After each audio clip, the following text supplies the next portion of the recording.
ദൈവതിരുനാമം മഹത്വപ്പെടുമാറാകട്ടെ. ഇന്നലെ നമ്മൾ പെസഹാ ദിനം ആചരിച്ചു. പെസഹാ ദിനത്തിലാണല്ലോ യേശു ക്രിസ്തു മർക്കോസിൻ്റെ മാളികയിൽ വെച്ച് കുർബാന സ്ഥാപിച്ചത്.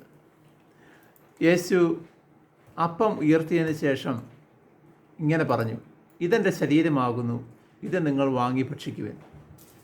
അതിനുശേഷം കാസ ഉയർത്തിയതിന് ശേഷം വീഞ്ഞിനെ അർത്ഥമാക്കി പറഞ്ഞു, ഇത് എൻ്റെ രക്തമാകുന്നു, പുതിയ നിയമത്തിലെ എൻ്റെ രക്തം.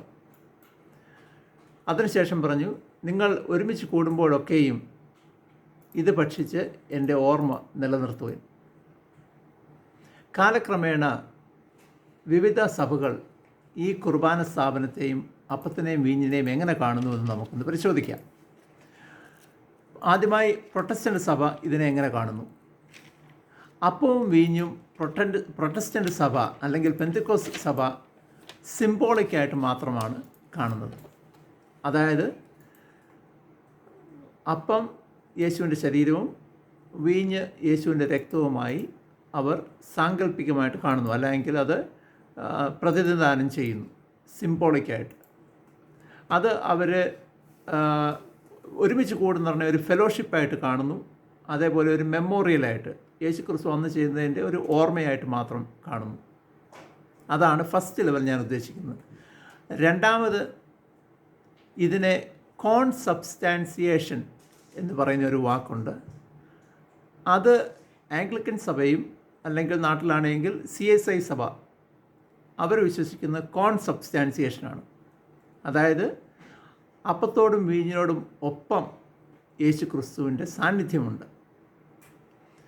അപ്പവും വീഞ്ഞും ഭക്ഷിക്കുന്നവരുടെ യേശു ക്രിസ്തുവിൻ്റെ സാന്നിധ്യം അവർ അതിനോടൊപ്പം കാണുന്നു, സൈഡ് ബൈ സൈഡായിട്ട്.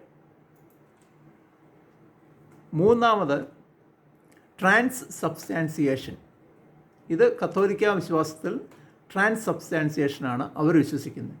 അതായത് അപ്പവും വീഞ്ഞും അതിൻ്റെ സബ്സ്റ്റൻസ്, അത് എന്തുകൊണ്ട് നിർമ്മിച്ചിരിക്കുന്നോ അതിൻ്റെ ഘടകങ്ങൾ എല്ലാം, അതിൻ്റെ ഘടകങ്ങൾ മാറി യേശു ക്രിസ്തുവിൻ്റെ യഥാർത്ഥ ശരീരവും രക്തവുമായി മാറുന്നു. പുറമേ അത് കാണുന്നില്ല എങ്കിലും അതിന് അകത്തെ സബ്സ്റ്റൻസ് മുഴുവനായിട്ടും യേശു ക്രിസ്തുവിൻ്റെ ശരീരവും രക്തവുമായി മാറുന്നു എന്നവർ പൂർണ്ണമായും വിശ്വസിക്കുന്നു. അവരതൊരു സൂപ്പർ നാച്ചുറൽ മിസ്റ്ററി ആയിട്ടാണ് കരുതുന്നതും. സാധാരണ ജനങ്ങൾക്ക് അത് വിവരിക്കാൻ സാധിക്കാത്ത രീതിയിലുള്ള ഒരു മിസ്റ്ററി, രഹസ്യം. അപ്പോൾ കത്തോലിക്ക സഭ വിശ്വസിക്കുന്നത് അത് യഥാർത്ഥത്തിൽ അത് യേശു ക്രിസ്തുവിൻ്റെ ശരീരവും രക്തവുമാണ് എന്നാണ് അവർ വിശ്വസിക്കുന്നത്. അപ്പോൾ ഇതാണ് 3 വാക്കുകൾ പ്രത്യേകമുള്ള ഡിഫറൻസിയേഷൻ. പക്ഷേ ഞാനടങ്ങുന്ന സിറിയൻ ഓർത്തഡോക്സ് വിശ്വാസം, അവർക്ക് ഞാൻ പലരോടും അന്വേഷിച്ചപ്പോൾ ഇതിനൊരു പ്രത്യേക പേരില്ല. എന്നിരുന്നാലും സിറിയൻ ഓർത്തഡോക്സ് സഭ വിശ്വസിക്കുന്നത് ആ അപ്പത്തിലും വീഞ്ഞിലും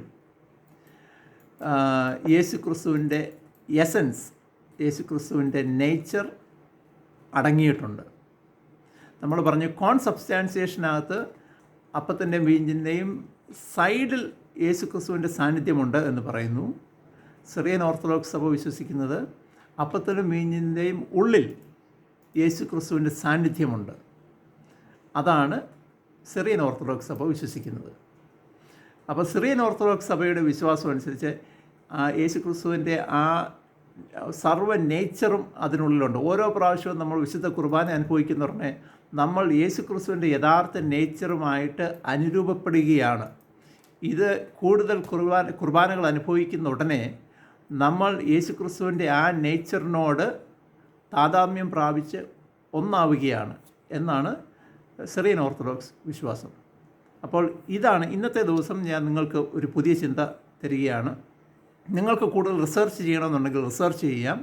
ഇതിനകത്ത് മെയിൻ കാര്യം പ്രൊട്ടസ്റ്റൻ്റ് സഭ വിശ്വസിക്കുന്നത് ഇതൊരു സിംബോളിക്കായിട്ടുള്ള കാര്യമാണ്. രണ്ടാമത്, ആംഗ്ലിക്കൻ സഭ വിശ്വസിക്കുന്നത്, CSI സഭ വിശ്വസിക്കുന്നത് ഇത് കോൺസബ്സ്റ്റാൻസിയേഷൻ. കത്തോലിക്ക സഭ വിശ്വസിക്കുന്നത് ട്രാൻസ് സബ്സ്റ്റാൻസിയേഷൻ.